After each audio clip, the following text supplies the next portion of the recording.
16 ஆண்டு காலம் மத்தியிலே ஆட்சி அதிகாரத்தில் இருந்த கட்சி திமுக கட்சி. பாரதிய ஜனதா கட்சியிலே 1999 5 ஆண்டு காலம் அமைச்சரவையில் வீற்றிருந்தார்கள்.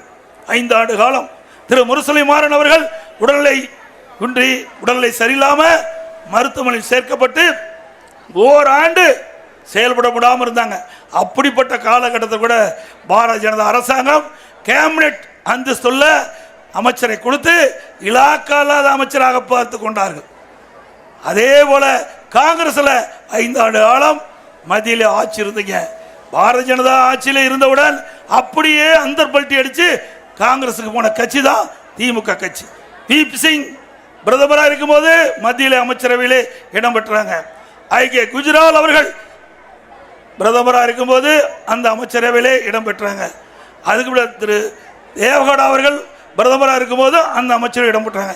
இப்படி 16 ஆண்டு காலம் மத்தியிலே ஆட்சி அதிகாரத்தை அனுபவித்து விட்டு தமிழ்நாட்டு மக்களை பற்றியே கவலைப்படாம, எந்த திட்டமும் தமிழ்நாட்டுக்கு கொண்டு வரப்படாம, எந்த நிதியும் தமிழ்நாட்டுக்கு கிடைக்கப்படாம மத்தியிலே ஆட்சி அதிகாரத்தை அனுபவித்த கட்சி திமுக கட்சி.